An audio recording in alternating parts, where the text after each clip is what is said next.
Dear student, आज हम पढ़ेंगे कक्षा 10 के गणित विषय का अध्याय नंबर 1, जिसमें हमने वास्तविक संख्याओं के बारे में पढ़ा था कि वास्तविक संख्या क्या क्या होती है। आज हम पढ़ेंगे इसमें प्रश्नावली 1.1, जिसमें बोला गया पहला प्रश्न है कि निम्नलिखित संख्याओं को अभाज्य गुणनफल के रूप में व्यक्त कीजिए, यानी कि इसका क्या निकालना है हमें, एलसीएम। पहला प्रश्न है 140। तो देखो इधर 140 का हम क्या निकालेंगे, एलसीएम। जो लास्ट में इकाई अंक 0 आ रहा है, तो 0 आ रहा है तो किसका भाग जाएगा, 2 का। कितनी बार जाएगा, 70 बार। जिस भी संख्या में हम 2 का भाग देते हैं तो संख्या क्या हो जाता है, आधा हो जाता है। फिर हम देंगे फिर से 2 का भाग, कितना आ गया, 35। अब जाएगा किसका, 5 का। कितनी बार, 7 बार। फिर 7 का 1 बार। तो हमने लिखा दो 2 into 2 into 5 into 7। 2 into 2 into 5 into 7। 2 कितनी बार आ रहा है, 2 बार। 5 1 बार, 7 1 बार। यही अपना क्या होगा, आंसर। उसी प्रकार हमने 156 का देखा, तो 156 का देखा तो 2 इंटू 2 इंटू 3 इंटू 13 आया। 2 आया 2 बार, 3 आया 1 बार और 13 आया 1 बार। ये अपना क्या है, आंसर। उसी प्रकार हमने 3825 का देखा, जिसमें इसका जो एलसीएम था हमारे पास आया 3 इंटू 3 इंटू 5 इंटू 5 इंटू 17, यानी कि 3 आया 2 बार, 5 आया 2 बार, 17 आया 1 बार। उसी प्रकार हमने 5005 का देखा, तो 5 इंटू 7 इंटू 11 इंटू 13 आया। क्योंकि इकाई अंक हमारे पास 5 है, इसलिए सबसे कम छोटी संख्या 5 का भाग जाएगा। तो 5 इंटू 7 इंटू 13 इंटू 11 इंटू 13।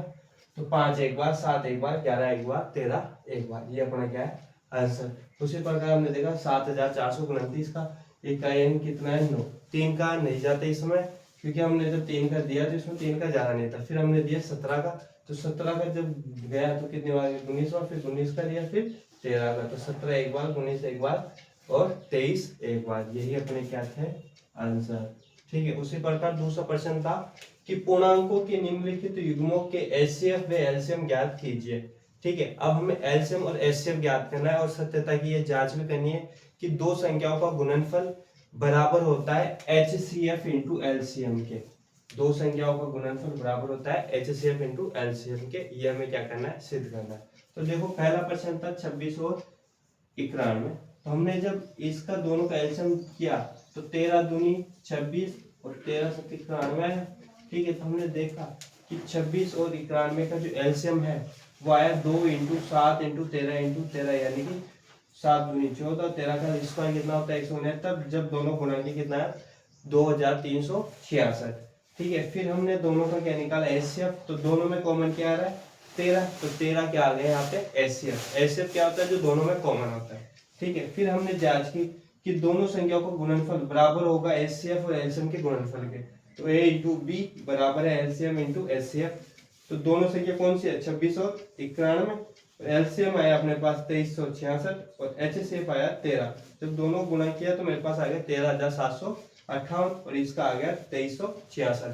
तो हमने देखा कि 30,000 और इधर 2300, तो ये आपस में क्या नहीं है, बराबर नहीं है। तो हम कह सकते हैं L H S not equal to R H S.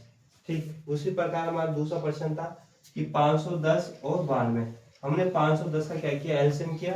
LCM करने पर हमारे पास आ गया गुणनफल ये 2 इंटू 3 इंटू 5 इंटू 17। फिर 92 का किया, उसका भी आ गया 2 इंटू 2 इंटू 23। ठीक। फिर हमने 510 और 92 का क्या निकाला, एलसीएम। तो 2 into 2 into 3 into 5 into 17 into 23। जब इन सभी को आपस में क्या किया, गुणा, तो हमारे पास आ गया 23,460। फिर 23,460 आ गया। अब हमें दोनों का क्या निकाला, एचसीएफ। एचसीएफ मैंने बोला जो दोनों में कॉमन होता है, तो दोनों में जो कॉमन क्या आ रहा है, 2। तो हमारा जो एचसीएफ होगा वो कितना आ गया, 2। ठीक है। फिर हमने क्या की जांच, तो दोनों संख्या को गुणनफल बराबर होता है एलसीएम इंटू एचसीएफ के। ठीक है। दोनों संख्या कौन सी, 510 और 92। तो 510 इंटू 92, एलसीएम हमारे पास आया 23,460 और एचसीएफ कितना है, 2। जब 23,460 को 2 से गुणा किया तो हमारे पास आ गया 46,960। और जब इन दोनों को गुणा किया तो इनका भी गुणनफल कितना है, 46,960। तो हम कह सकते हैं कि जो एलसीएम है, एलसीएम एचसीएफ एलएचएस बराबर आ गया हमारे पास आरएचएस, यानी कि हम कह सकते हैं कि दोनों संख्याओं का जो गुणनफल है वो बराबर होता है एचसीएफ इंटू एलसीएम के। ठीक है। उसी प्रकार हमारे पास तीसरा प्रश्न भी है कि 336 और 54 में का एलसीएम ज्ञात कीजिए। एचसीएफ है, एलसीएम ज्ञात कीजिए। तो 336 है, तो 336 का जब हमने अभाज्य गुणनखंड किया हमारे पास आ गया 2 × 2 × 3 × 2 × 3 × 7, यानी कि 2 आया हमारे पास 4 बार, 3 एक बार, 7 एक बार। इसको हम लिख सकते हैं 2 आया 4 बार, 3 आया एक बार, 7 आया एक बार। इसमें हमारे पास 54 का क्या, तो 2 आया एक बार, 3 आया 3 बार। ठीक है, जब हमने 336 और 54 का एलसीएम निकाला तो 2 की पावर 4 इंटू 3 की पावर 3 इंटू 7, तीनों को जब आपस में गुणा किया तो हमारे पास आ गया 3024। और एचसीएफ निकाला तो एचसीएफ क्या होता है, दोनों में कौन, एक तो द्वारा और 3, तो 3 इंटू 2 कितना हो गया 6।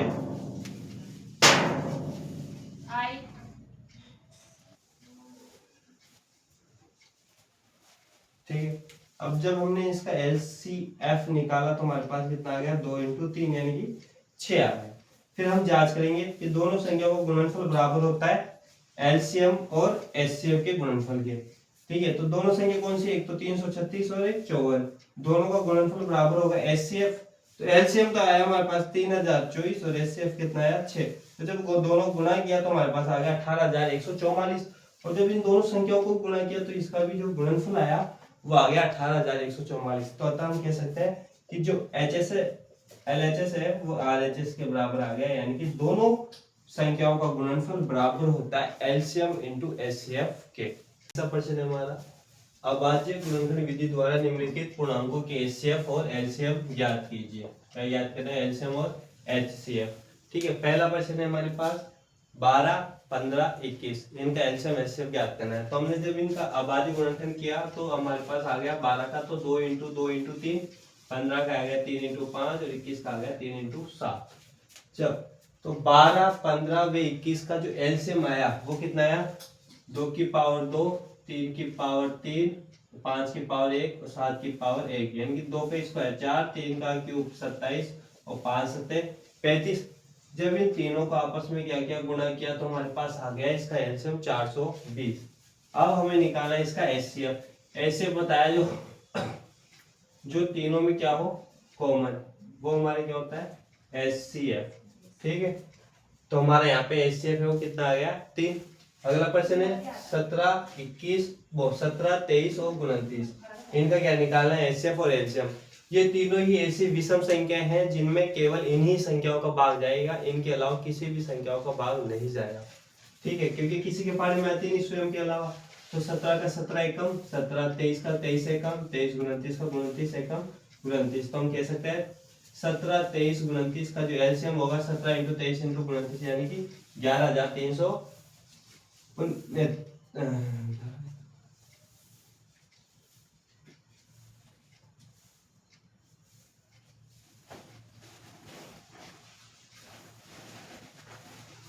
तो इसका जो एलसीएम है वो कितना आ गया 11339।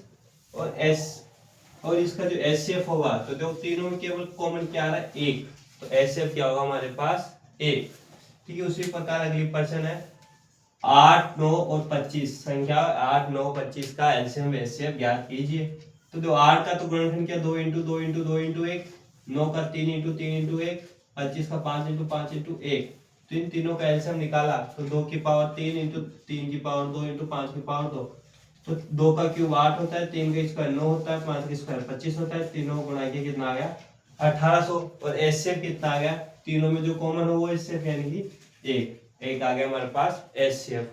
ठीक है, अब एक प्रश्न आता है, ये प्रश्न मोस्ट रखना, ये प्रश्न हर बार पूछा जाता है, केवल संख्या चेंज होती है, इस फॉर्मूले से प्रश्न आता है 2 नंबर का प्रश्न आता है बोर्ड में। एचसीएफ 306 व 677 बराबर 9 दिया गया है, यानी कि इन दोनों संख्याओं का जो एचसीएफ है वो कितना दे रखा है 9। तो हमें इसका एलसीएम ज्ञात करना है। क्या ज्ञात करना है एलसीएम। ठीक है, तो हमें दिया क्या है एचसीएफ दे रखा है 9, एलसीएम हमें ज्ञात करना है। पहली संख्या दे रखी है 306, दूसरी दे रखी है 657। ठीक है, तो हमारे पास फॉर्मूला था जब एचसीएफ दे और एलसीएम ज्ञात करना हो, दोनों में से एक चीज देगा और एक चीज ज्ञात करवाएगा, तो दोनों संख्याओं का गुणनफल बराबर होता है एचसीएफ इंटू एलसीएम। तो दोनों संख्याएं का गुणनफल बराबर एचसीएफ इंटू एलसीएम। एचसीएफ कितना है 9, 9 या गुणा में इधर जाएगा तो भाग में, फिर यहाँ पे घटा 9 एकम 9, 9 तिया 27, कितना बच गया यहाँ से 3 और आ गया 6, 9 चौक 36। तो हमने कितने बार काट दिया? 34 बार इंटू 670। जब इन दोनों गुणा किया तो हमारे पास आ गया 22,338। तो हम कह सकते आता है 377 306 में 677 का जो एचसीएम होगा, एलसीएम होगा, वो कितना आ जाएगा हमारे पास? 22,338 आ जाएगा। ठीक है, अगला प्रश्न है 5 कि जांच कीजिए कि क्या किसी प्राकृत संख्या n के लिए संख्या 6 की पावर n अंक 0 पर समाप्त होगी।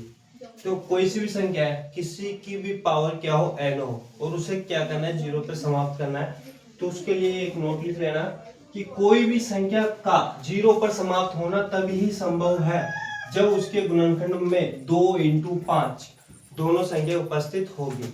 यानी कि तभी वो 0 पे खत्म होगी जब उसकी संख्या के गुणनखंड में 2 व 5 दोनों संख्या क्या हो, उपस्थित हो। ठीक है, जैसे हमें दे रखा था प्रश्न में कि 6 की पावर n है। ठीक है, अभी 0 पे समाप्त होगी, इसके लिए तो हमने इसका गुणनखंड किया, तो क्या है? 2 × 3। क्या है? 2 × 3 की पावर n।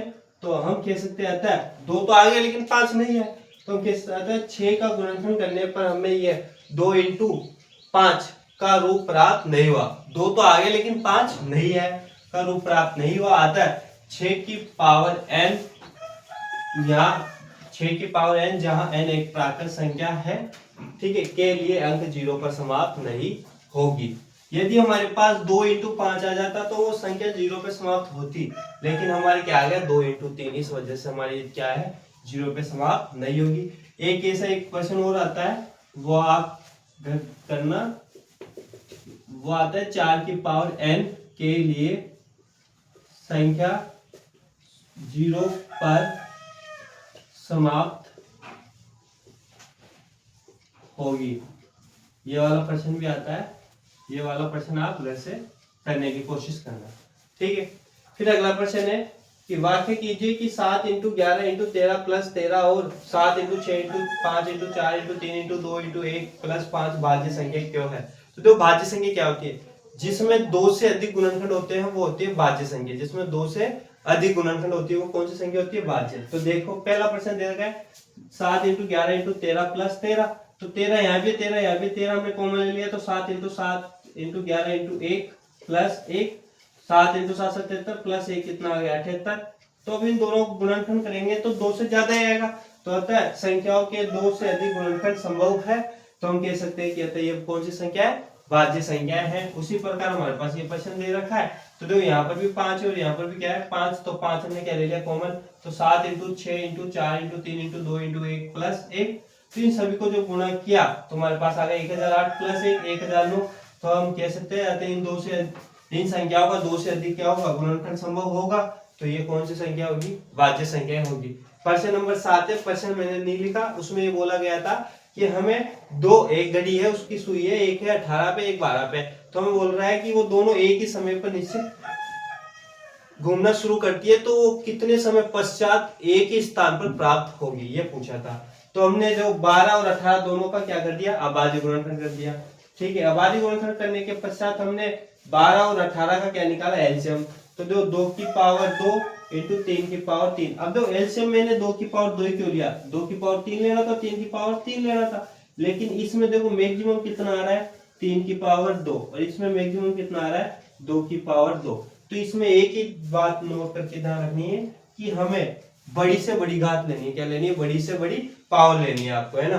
ठीक है, मैक्सिमम पावर लेके करना है। तो यहाँ पे जो 2 की पावर 2 इंटू 3 की पावर 2, तो 2 का स्क्वायर 4 होता है, 3 का स्क्वायर 9 होता है, 4 नाम 36 मिनट। तो हम कह सकते हैं कि सोनिया और रवि दोनों 36 मिनट बाद पुनः प्रारंभिक स्थान पर मिलेंगे।